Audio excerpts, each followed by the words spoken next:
સ્વામિનારાયણ સાક્ષાત અક્ષર પુરુષોત્તમ સર્વેભ્યઃ પરમં શાંતિ આનંદમ સુખમર્પયેત. શ્રી સ્વામિનારાયણ ભગવાનની જય. શ્રી અક્ષર પુરુષોત્તમ મહારાજની જય. શ્રી ગુણાતીતાનંદ સ્વામી મહારાજની જય. શ્રી પ્રમુખ સ્વામી મહારાજની જય. શ્રી મહંત સ્વામી મહારાજની જય. પ્રગટ ગુરુ હરિ પરમ પૂજ્ય મહંત સ્વામી મહારાજની આજ્ઞા અને આશીર્વાદથી આપણે બધાએ નિત્ય શ્રાવણ માસ અંતર્ગત પારાયણનો લાભ લઈ રહ્યા છીએ. આજે આપણા માટે ઓગસ્ટ મહિનાની 7મી તારીખ અને બુધવારનો મહાપવિત્ર દિવસ છે અને 1331મી સભા થાય છે અને કહત હૈ સહજાનંદ એ વિષય ઉપર 982મો દિવસ થાય છે. ભગવાન સ્વામિનારાયણ ગરડા પ્રથમ પ્રકરણના 62ના વચનામૃતની અંદર શ્રીમદ ભાગવતના આધારે આપણને સમજાવે છે કે ભગવાનને વિશે જે આવા કલ્યાણકારી 39 ગુણો રહ્યા છે એ ગુણો સંતને વિશે કેવી રીતે આવે એના ઉત્તરની અંદર મહારાજ આપણને કહે છે કે ભગવાનનો યથાર્થ દ્રઢ નિશ્ચય હોય તો એ સંતને વિશે ભગવાનના કલ્યાણકારી ગુણો આવે છે. એટલે આપણે જુદા જુદા ગુણ ઉપર વિચાર વિમર્શ કરી રહ્યા છીએ, જેની અંદર સત્યમ, શૌચમ, દયા આ 3 ગુણોનું વર્ણન આપણે સાંભળ્યું. હવે ચોથું આવે છે શાંતિ. એનો અર્થ અહીંયા આગળ બતાવે છે કે અપરાધીઓના અપરાધ સહન કરવા. આ બહુ જ મોટામાં મોટો ગુણ છે, જેને ભગવાન સ્વામિનારાયણે પોતે શિક્ષાપત્રીની અંદર સંત માટેનો એક શ્લોક લખ્યો છે કે ગાલીદાનમ તાડનમ ચ કૃતમ કુમતિ વિર્જનૈ ક્ષંતવ્યમ એવ સર્વેષામ ચિંતનીયમ હિતમ ચતેહિ. કોઈ ગાળો દે, અપમાન કરે, તિરસ્કાર કરે તો પણ એને સહન કરવું અને સહન કર્યા પછી એનું હિત થાય ને એવું ચિંતવન કરવું. આવું વાક્ય ભગવાન સ્વામિનારાયણ શિક્ષાપત્રીની અંદર આપણને સમજાવે છે. આપણે જાણીએ છીએ કે જ્યારે સત્યને ઘણી વખત અસત્યનો માર સહન કરવો પડતો હોય છે, જે વ્યક્તિના જીવનની અંદર પૂરેપૂરી શાસ્ત્રની ગતાગમ પડી નથી અને એ સંતના ચારિત્ર અને સંતના જીવનને જાણતા નથી, એવા લોકોને સંતનો અપરાધ કરવો એ સહજ રીતે એમના અંતરની અંદર પડેલું હોય છે. પરંતુ એ અપરાધને સહન કરવાની શક્તિ જેમ ભગવાનને વિશે પણ હોય એમ ભગવાનના પરમ એકાંતિક સત્પુરુષને વિશે પણ આપણને દેખાઈ આવે છે. ભગવાન સ્વામિનારાયણના સંતો જ્યારે ગુણાતીતાનંદ સ્વામીને સંત મંડળ જૂના સાવરને વિશે ગયું ત્યારે ત્યાં આગળ ઘણું બધું અપમાન થયું, તિરસ્કાર થયો અને ત્યારે તે વખતે ત્યાંથી ગામની બહાર આવીને એક કોઈક નાના ઝાડ નીચે બેસીને બધા સંતોના કપડાં લોહી લુહાણ થયેલા હતા એ બધું સાફસૂફ કરતા હતા અને પછી કોઈક મહારાજ એવું હશે, એણે કીધું કે સ્વામી આપણે કંઈ પણ એમનું બગાડ્યું નથી અને છતાંય પણ આપણને આવી રીતે એ અપમાનિત તો કર્યા એનો વાંધો નથી, પણ માર મારીને ગામની બહાર કાઢી મૂક્યા. એટલે ત્યારે ગુણાતીતાનંદ સ્વામી કે હાલો આપણે મહારાજને પ્રાર્થના કરીએ. એ સંતના કહેવાનો મર્મ ગુણાતીતાનંદ સ્વામી પોતે સમજી ગયા છે અને એના કારણે કરીને એ સંતને ખબર નહીં હોય કે સ્વામી શું કરવા માંગે છે. અરે ધૂન ચાલુ કરીને ધૂન ચાલતી હતી ને એવા સમયની અંદર સ્વામી એવું બોલ્યા. સ્વામી કે આપણે જે ગામની અંદર ગયા તે ગામના રાજાને ત્યાં રાજકુંવરનો જન્મ છે નહીં અને રાજાને ત્યાં આગળ પુત્ર પ્રાપ્તિ થઈ નથી. તો આપણે ભગવાનને પ્રાર્થના કરીએ કે એને ત્યાં આગળ ભગવાનના ભક્ત પુત્ર પ્રાપ્તિ રૂપે આવે અને આપણી સ્વામિનારાયણની આવી આ પવિત્ર જોડી એ રાજ દરબારને વિશે ટીંગાઈ. આવી રીતે જ્યારે ગુણાતીતાનંદ સ્વામીએ પોતે વાત મૂકી ત્યારે બધાને આશ્ચર્ય થયું કે સ્વામી, અમને તો એમ કે કદાચ આપ અક્ષર બ્રહ્મ છો, એટલે આવા અનંત કોટી જીવ તો આપણે શું કહેવાય, જેમ કહીએ છે ને કે એક એક રૂવાડે બ્રહ્માંડો ઉડતા ફરતા હોય તો આવા જીવને શું.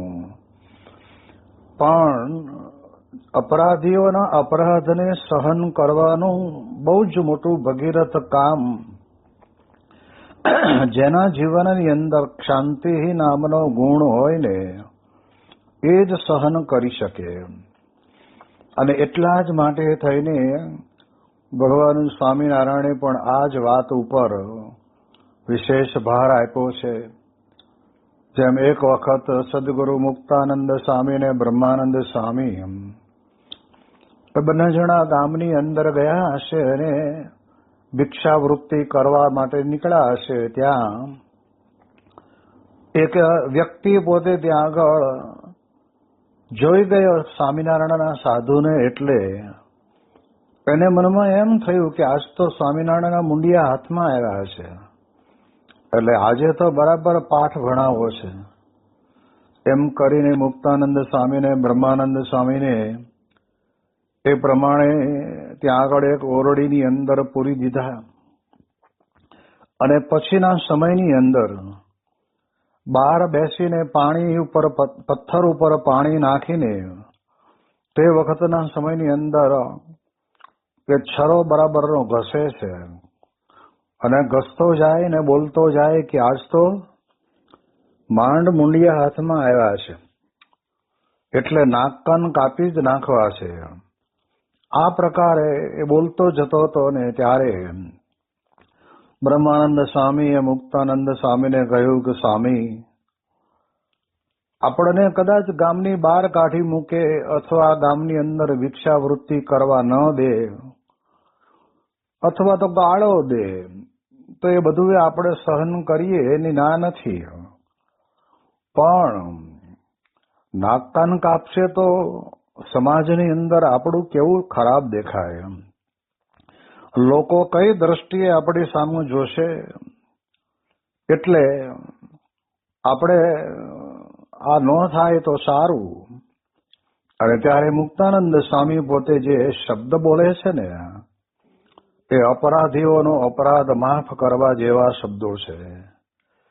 એ તરત જ બોલ્યા કે બ્રહ્માનંદ સ્વામી, અનંત જન્મથી બૈરા છોકરા માટે આપણે નાક કપાવતા જ આવ્યા છીએ, તો આ વખતે આપણા ઈષ્ટદેવ ભગવાન સ્વામિનારાયણનું નામ લોક જગતની અંદર ગુંજતું થાય અને એના માટે આપણે નીકળ્યા છીએ અને એમને અર્થે કદાચ નાક કાન કપાવાશું, આખું દેહ સમર્પિત કરવો પડે તો પણ ક્યાં વાંધો છે. એમ જ્યારે મુક્તાનંદ સ્વામી ને બ્રહ્માનંદ સ્વામી અંદર અંદર વાતો કરે છે તેવા સમયની અંદર એક વ્યક્તિ ત્યાંથી પસાર થાય છે અને એ ભાઈને પૂછે છે કે તમે આ શું કરો છો? તો કે સ્વામિનારાયણના મુંડિયા હાથમાં આવ્યા છે ને એટલે આજે એના નાક કાન કાપવા છે. એટલે ઓલા ભાઈને અંદર ભગવાનનો પ્રવેશ થયો. જો આપણે થોડું ઘણું પણ સહન કરવાની પ્રક્રિયા આપણા જીવનની અંદર દ્રઢ કરી હોય તો ભગવાન આપણને આપણી ભેગા બળતા હોય છે. એટલે કહ્યું કે ક્યાં છે? તો આ અંદર ઓરડી માર્યા જઈ અને બહાર બંધ કરેલી સાંકળ ખોલી અને જોયું તો મુક્તાનંદ સ્વામી અને બ્રહ્માનંદ સ્વામી, શુકસનકાદિક જેવા પરમહંસ દશાના સંત અને આંખો બંધ કરીને ભગવાન સ્વામિનારાયણનું આનંદથી એ પોતે ભજન કરતા હતા. આવા સંતના દર્શન કરતા ઓલા વ્યક્તિના મનની અંદર એમ થયું કે ઓહો, આવા પરમ પવિત્ર સંતને આ વ્યક્તિ નાક કાન કાપવાનું કહે છે. એટલે તરત જ એના હાથમાંથી સરો લઈ લીધો અને તે વખતે એને પકડીને પૂરી દીધો અને આ બે સંતોને કે સ્વામી હાલો, હું તમને ગામની બહાર સુધી મૂકવા માટે જાઉં. ત્યારે આપણને ખ્યાલ આવે કે આ એક રીત ભગવાન સ્વામિનારાયણે પોતે પોતાના જીવનની અંદર પોતે કેટલું બધું સહન કર્યું. એવી જ રીતે સંતોને પણ આ સહન શક્તિનો એક ગુણ, અને એમાંય પણ અપરાધ જ કરવો છે. એ અપરાધને સહન કરવાનું બહુ જ મોટામાં મોટું ભગીરથ કાર્ય આ પ્રમાણે કર્યું. જેમ મહારાજના વખતની અંદર બ્રજાનંદ સ્વામીનું મંડળ ફરતું ભાવનગર જિલ્લાની અંદર કોટિયા કરીને ગામ છે ત્યાં આગળ આવે છે.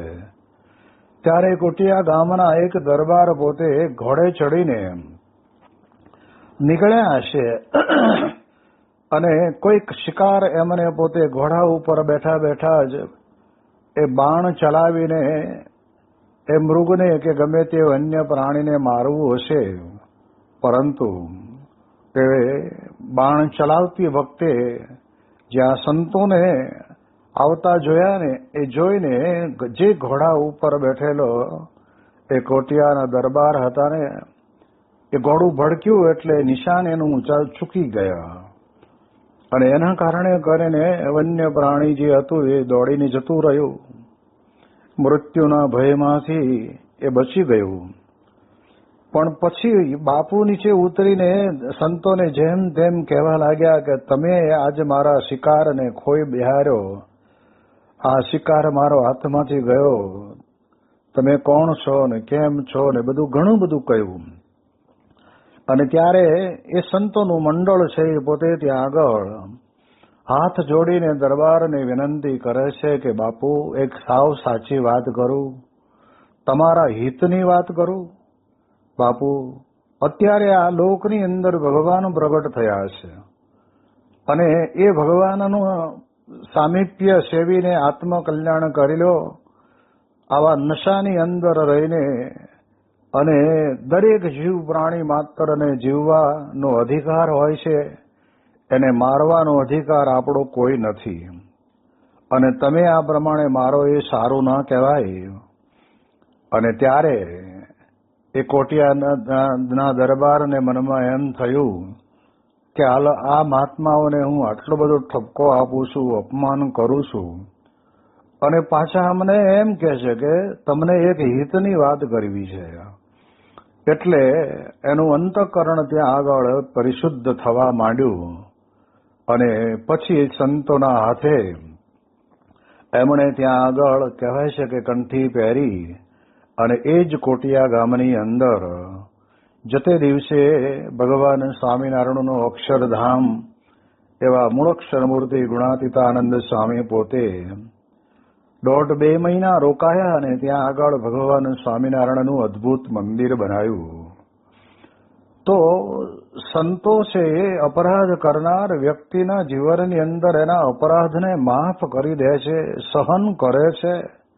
આ કે બહુ જ મોટામાં મોટી જબરજસ્ત એ સિદ્ધિ આ સંતના જીવનની અંદર જે ભગવાનના 39 લક્ષણો લખ્યા છે એમાંથી જેને ભગવાનનો આવો અપાર નિશ્ચય થઈ ગયો છે એના જીવનની અંદર એને પ્રાપ્ત થતી હોય છે.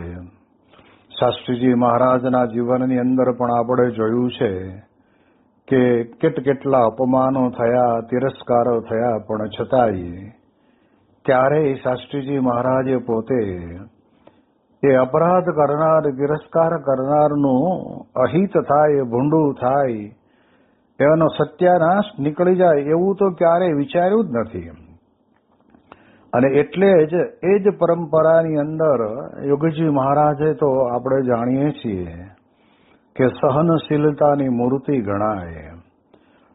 ગુરુ પોતે ગમે તેટલું એમને પરીક્ષા લેવા માટે થઈને વઢતા, વારતા, મારતા, અપશબ્દો બેલતા, ધક્કો દઈને પાડી દેતા, એ બધાની અંદર પણ યોગીજી મહારાજ હસ્તે મોઢે બધું સહન કરી લીધું. અને એવા સમયની અંદર આપણે જાણીએ છીએ કે અચાડાની અંદર નારાયણધરાના ઉત્સવ ઉપર પણ કઈ ગાળો, અપમાન, તિરસ્કાર સહન કર્યા અને સમયો અધૂરો મૂકીને નીકળવું પડ્યું, છતાં યોગીજી મહારાજ હસતા રહ્યા. અડવાળની અંદર આપણે જાણીએ છીએ કે ગુરુએ પણ ઘણી બધી પ્રકારે અમને માર્યો. જે રસોઈ બનાવવા માટે થઈને લાવેલા લાકડાના ફાચરા હોય એના વડે કરીને મારા સોડો ઉઠી ગઈ.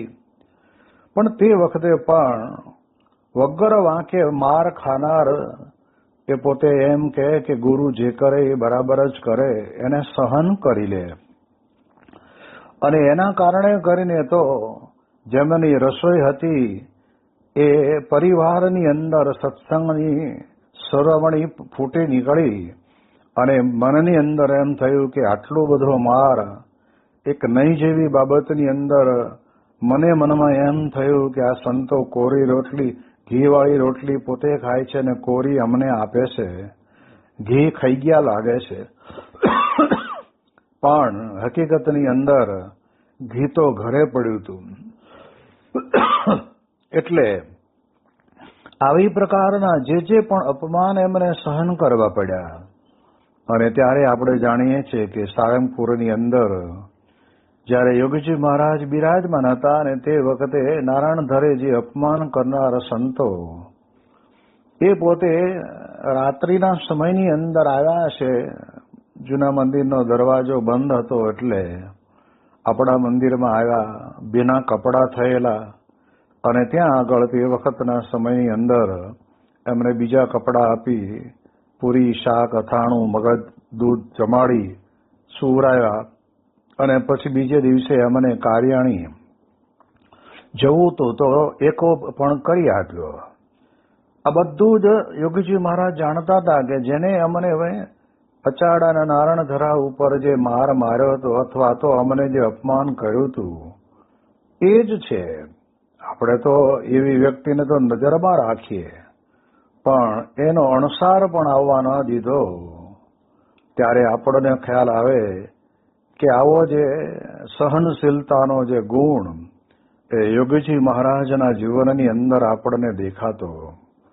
કેરિયાની અંદર જયારે જોડી માગી અને ખીચડી પકવવા માટે રસોડાની અંદર એ રસોઈ ચાલતી હશે ને ત્યારે પણ વિરોધીઓ ને ખબર પડી કે આ બંડિયા લોકો આપણા મંદિરની અંદર આવ્યા છે એટલે બહાર કાઢો, એટલે તરત જ અંદર જઈ અને ધક્કા મારીને એ રાતના સમયની અંદર એમને આ પ્રમાણે અપમાનિત કરીને બહાર કાઢી મૂક્યા. જમવા તો ન દીધા પણ જે બનતું હતું એને પણ પાટું મારીને તે માટીના માટલાની અંદર બનતી ખીચડીને ઢોળી નાખી. અને ત્યારે યોગીજી મહારાજ પોતે અંતરની અંદર એવો વિચાર કરે કે સારું થયું, ચાલો એમણે આપણા ઉપર કેવી દયા કરી. તો રાતના ચાલતા ચાલતા ચાલતા એ સારંગપુર આવ્યા અને સવારની મંગળા આરતીના દર્શન થયા. અને ત્યારે કોઈએ પૂછ્યું કે જોગી અત્યારે વહેલા અને ત્યારે બાપાએ પોતાના જીવનની અંદર જે બની હતી એ હકીકત ન કહી, પણ કે અમને એવા ગુરુ મળ્યા ને કે અમારા ઉપર એટલી બધી દયા કરીને તો અમારે અહીંયા સારંગપુર આવી ગયા અને આ મંગળા આરતીના દર્શન થયા. એટલે સહન કર્યા પછી પણ જે અપમાન કે અપરાધ કરે છે એના માટેનું પણ ક્યારે એક પૈસા ભાર પણ અવળું બોલવું કે વાંકું બોલવું કે સીધું કહી દેવું એવું ક્યારેય યોગીજી મહારાજના જીવનની અંદર બન્યું નથી. અને આપણે જાણીએ છીએ કે પ્રમુખ સ્વામી મહારાજના જીવનની અંદર તો 1971 પછી બાપા ગુરુ ગાદી આવ્યા પછી 74ની સાલથી શરૂ થયેલું છેક ભગવાન સ્વામિનારાયણ દ્વિશતાબ્દી મહોત્સવ આવે ત્યાં સુધી જબરદસ્ત વરતાલ ગામની અંદર રહેલી દિવાલો બધી ચિત્રી મૂકેલી. દર અઠવાડિયે 15 દિવસે 15 પાનાનું પુસ્તક બહાર પડે અને ન લખવાના શબ્દો બધા લખે. અને ત્યારે આવું હરિભક્તોથી સહન થાય નહીં. એટલે હરિભક્તો કહ્યું કે બાબા ખાલી વિચારો કરો ને, હમણાં પૂરું કરી દઈએ. અને ત્યારે પ્રમુખ સ્વામી મહારાજ કે આપણે જે લખવું એ લખવા જ દેવાનું, આપણે ખોટું કરતા નથી ને એ વિચારવાનું, અને ભગવાન એને સદબુદ્ધિ આપે. આ પ્રકારે પ્રમુખ સ્વામી મહારાજે વર્ષો સુધી આ બાબતની અંદર ખૂબ સહન કર્યું. અને એ સહન કરતા કરતા જ એમણે ગુજરાત અને ગુજરાતની બહાર સત્સંગનો વ્યાપ અને વિકાસ કરી દીધો. એટલે આપણને ખ્યાલ આવે કે જે અપરાધીઓને અપરાધ કરવો છે એના સહન કરવાનો ગુણ એ આપણી ગુણાતીત પરંપરાની અંદર આપણને સહેજે સહેજે દેખાઈ આવે. આપણે જાણીએ છીએ કે ગરડાના 2 પ્રસંગોને લઈએ તો એક પહેલો પ્રસંગ 1977ની સાલમાં પ્રમુખ સ્વામી મહારાજ વિદેશની યાત્રાએ જવાના હતા. એટલે આપણા તે વખતના સમયની અંદર 6-7 મંદિરો, તે મંદિરોમાં દર્શન કરતા જાય, સાથે સાથે જૂના સંપ્રદાયના મંદિરોના પણ દર્શન કરે. અને તે વખતે વિરોધીઓને બરાબરનું અંતરની અંદર આવી પડેલું કે આજે ગઢડાની અંદર આવે ને અને જેવા અંદર ઘરે એટલે દરવાજો બંધ કરી દેવો, પીએસઆઈને એવી રીતે પટાવટ કરીને ત્યાં આગળ બોલાવી લેવા અને પકડીને પોલીસ ચોકીએ લઈ જાય, આ પ્રકારનું અપમાન કરવું એવું નક્કી કરેલું. પરંતુ પ્રમુખ સ્વામી મહારાજ તો પોતે દર્શન કરવા ગયા, ભગવાનના દર્શન કરે છે. જેના રોમ રોમને વિશે ભગવાન પ્રગટ હોય તો બ્રહ્મચારી કહ્યું કે સ્વામીજી તમે ઉતાવળે પગે દર્શન કરીને નીકળી જાઓ, અહીંયા આગળ આ વિરોધીઓ તમારા માટે વિરોધનું વાતાવરણ ઊભું કરીને બેઠા છે. અને તે વખતે ભગવાનની ઈચ્છા એવી હશે કે દરવાજે ઉભા રહેવા વાળો દરવાણી કંઈક આઘો પાછો થઈ ગયો હશે, એટલે દરવાજો બંધ ન થયો. પોલીસ ચોકીએથી પીએસઆઈને આવવાની વાર લાગી, એટલે એમાં પણ સફળતા ન મળી. અને પછી સ્વામીશ્રીની ગાડી લઈ અને સ્વામીશ્રી લક્ષ્મીવાડીએ દર્શન કરવા પધાર્યા. ખૂબ સારી રીતે સમાધિ સ્થાને નિષ્કુળાનંદ સ્વામીની ઓરડીએ, દભાણિયા આંબાની જગ્યાએ, બધી જગ્યાએ દર્શન કરીને જ્યાં આગળ ખીજડાનું છેલ્લે એક ઝાડ છે ને ત્યાં આગળ ખગોળ ભૂગોળનું વચનામૃત મહારાજ બોલ્યા, ત્યાં દર્શન કરીને પાછા આવતા હતા ને ત્યારે ઓલા પીએસઆઈ પોતે ત્યાં આગળ આવે છે. અને આવીને સીધું જ પ્રમુખ સ્વામીને પૂછે છે કે પ્રમુખ સ્વામી કોણ છે? અને ત્યારે સ્વામી તરત જ પોલીસને સામે જ કહ્યું કે મારું નામ પ્રમુખ સ્વામી, ચાલો બેસી જાઓ, તમને પોલીસ ચોકીએ લઈ જવાના છે. અને જ્યાં આમ કીધું ને એટલે સ્વામીશ્રી પોતે કે ચાલો આપણે સાથે. એટલે એમ કરીને સ્વામી બાપા પોતે પોતાની ગાડીમાં બેઠા અને પીએસઆઈને કીધું કે તમે અમારી પાછળ આવ્યો. બાપાની ગાડી તો ત્યાં આગળ આપણા ટેકરા ઉપર જ્યાં મંદિર, ત્યાં મંદિર ઉપર લઈ ગયા. પીએસઆઈની ગાડી પણ ત્યાં આવી અને એને મનમાં એમ થયું કે આ સાધુ ને આપણે એરેન્જ કરવા માટે, પકડી જવા માટે આવ્યા હતા, પણ કેટલા પવિત્ર હૃદયના હશે. એટલે મને ઠેક અહીંયા ઉપર લઈ આવ્યા અને પછી એને બહુ વસવસો થયો. એટલે એને ખબર પડી કે આ તો ખોટું થાય છે, આ સાધુને પકડવાની આપણી શી હેસિયત એમ કરીને પોતે તો પોલીસ ચોકીએ જતા રહ્યા. આ બાજુ જમવાનો સમય થયો. તે દરમિયાનની અંદર સ્વામીશ્રી પોતે પત્ર લેખન અને વાંચન કરતા હતા, પણ એકદમ સ્થિર, કોઈ પણ પ્રકારનું ઉદ્વેગ કે ઉચાટ નહીં કે આ લોકો આપણને લેવા આવ્યા હતા અને શું થયું, કેમ થશે, લોકમાં શું દેખાશે, કોઈ પ્રશ્ન નહીં. અને પછી સ્વામી બાબા જમવાનો ટાઈમ થયો ત્યારે બાપાએ કહ્યું કે આપણી સાથે ઓલા સાહેબ આવ્યા હતા, એમને પણ જમવા માટે બોલાવો. અને ત્યારે તે વખતે તો અહીંયા હતા નહીં, એટલે ફોન કરીને બોલાવ્યા અને પ્રમુખ સ્વામી મહારાજની સામે જ એમને જમવા બેસાડ્યા.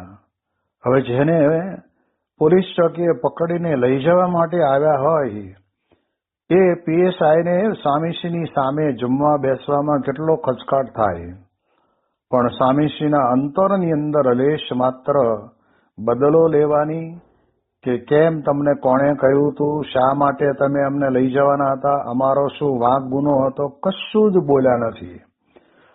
અને ત્યારે એને મનમાં એમ થયું કે આ સાધુ કંઈક જુદા છે. એટલે એ દ્રષ્ટિથી આપણે વિચાર કરીએ તો આ એક પ્રસંગ આપણે જાણીએ છીએ કે અપરાધ કરનાર અપરાધીનું જીવનની અંદર એને માફ કરી દેવા અને અપરાધને સહન કરવો. શાસ્ત્રીજી મહારાજ પોતે પણ ગરડાની અંદર એક વખત દર્શન કરવા ગયેલા, ત્યારે ત્યાં આગળ વિરોધીઓ એ બધા શાસ્ત્રીજી મહારાજનું અપમાન કર્યું હશે. અને એવામાં પ્રમુખ સ્વામી મહારાજને ખબર પડી કે શાસ્ત્રી મહારાજ તો દર્શન કરવા ગયા છે. ત્યારે શાસ્ત્રી મહારાજ કે જાઓ તમે દર્શન કરી આવો. અમે દર્શન કરીને આવ્યા. અને ત્યારે ત્યાં ગયા ને ત્યારે પ્રમુખ સ્વામી મહારાજને ધક્કો મારી અને કંઈક થાંભલા સારે અથડાયા, માથા પર રહેલી પાગ ફેંકી દીધી અને પડી ગઈ. આવું બધું થયું. ત્યારે શાસ્ત્રીજી મહારાજને આવીને આ બધું વર્ણન કર્યું. અને ત્યારે શાસ્ત્રીજી મહારાજ કે તમને ખબર પડે ને કે અપમાન શું છે, તો જો મોટા પુરુષના જીવનની અંદર આપણને આ અપમાન કરનાર વ્યક્તિનું સારું થાય એવી ભાવના. અમદાવાદની અંદર જેને લોટા ઉત્સવ કહીએ છીએ તો કોક હરિભગતે વળીથી આગળ અક્ષર પુરુષોત્તમ મહારાજની જય બોલાવી અને એમાં ત્યાંથી કોઈ બ્રહ્મચારી નીકળતા હશે ને એને લોટા વડે કરીને ઘા કર્યો અને ત્યારે એક હરિભગતને ત્યાં આગળ વાગ્યો. શાસ્ત્રીજી મહારાજ તો ચપળતાથી નીકળી ગયા, પણ જેને આવું કર્યું હતું એના જીવનની અંદર બહુ જ અંતરની અંદર બળતરા થવા માંડી. અને તે વખતે શાસ્ત્રીજી મહારાજ પોતે ફરી વખત દર્શન કરવા ગયા ત્યારે ત્યાં આગળ એને આસને જઈ અને ભગવાનને પ્રાર્થના કરી અને એનું શરીરે સારું થઈ જાય એ પ્રકારે ધૂન કરી. તો આપણને ખ્યાલ આવે કે અપરાધ તો કરનારા અપરાધીઓ કર્યા જ કરે, પણ એ અપરાધીઓની અપરાધને સહન કરવાનું જબરજસ્ત એક ગુણાતીત સત્પુરુષોના જીવનની અંદર રહેલું છે. ગરડાની અંદર કાયદેસર રીતે એ ગરડા મંદિરના ટેકરાનો વિકાસ કરવા માટે થઈને ત્યાં આગળ આપણે બધી જમીન સરકારને પૂરેપૂરા પૈસા ભરીને વેચાતી લીધેલી, પરંતુ વિરોધીઓને તો મનની અંદર વિરોધ કરવાનું એ ચાલુ જ રહેતું.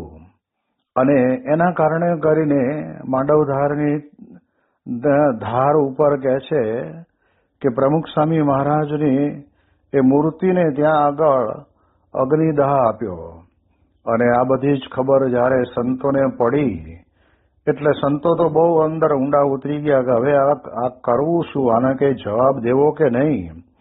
અને સ્વામી બાપા સારંગપુરની અંદર આરામ કરવા માટે જતા હશે ત્યારે સંતો બોલી શકતા નહોતા, પણ બોલ્યા કે બાપા આપની છબીને ત્યાં આગળ આ લોકોએ અગ્નિ સંસ્કાર કર્યો.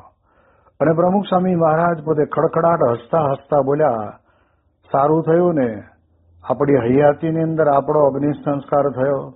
દુનિયામાં ક્યાં કોઈનું બને છે? અને ભગવાન એનું સારું કરે. આ પ્રકારે પ્રમુખ સ્વામી મહારાજના અંતરની અંદરથી ઉદ્ગાર નીકળ્યા. એટલે એટલા માટે થઈને આપણને ખ્યાલ આવે કે જે ભગવાન સ્વામિનારાયણના જીવનની અંદર આ પ્રકારનો જે અપરાધીઓના અપરાધ સહન કરવાનો ગુણ હતો, એવો જ ગુણ આ ગુણાતીત ગુરુવર્યોના જીવનની અંદર આપણને જોવા મળે છે. એની વિશેષ વાતો આપણે આવતીકાલે કરીશું. શ્રી સ્વામિનારાયણ ભગવાનની જય.